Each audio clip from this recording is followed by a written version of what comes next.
Let's turn to Ukraine. President Putin has promised to carry on attacking Ukraine's energy infrastructure. Russian missile strikes have left millions of people without electricity in Ukraine, where winter temperatures are below zero. He said growing global criticism wouldn't interfere with missions in Ukraine. Let's go to Ukraine now and talk to our correspondent Hugo Bashega in Kyiv. President Putin, Hugo, absolutely unapologetic about targeting civilian infrastructure, even blaming Ukraine for starting it. What effect is this having?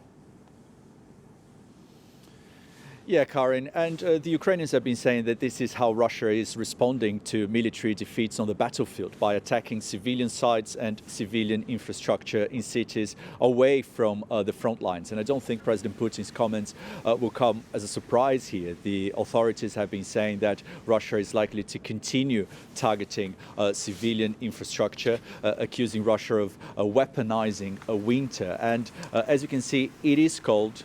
Temperatures here in Kyiv and across the country are now below freezing, and you have potentially tens of millions of people across the country facing very difficult conditions, without heating, without electricity, and in some places even without water. And some Western officials have been saying that these attacks could amount to war crimes because of the destruction that has been caused to this country's civilian infrastructure. But again, President Putin yesterday saying that this criticism will not stop the attacks that have been carried out by Russia. So we've seen that Russia has been using missiles, but also Iranian-made drones to carry out those attacks. And later today, the Biden administration is expected to announce more sanctions targeting Russia, specifically related to these drones that have been used by Russia. And we had an update earlier this morning from the UK Defence Ministry saying that Russia is likely to have received a new supply of those drones, again, that have been used to attack this country's energy infrastructure. And Hugo, what has this winter weather meant for the actual fighting, where Russia has had so many major setbacks in recent weeks?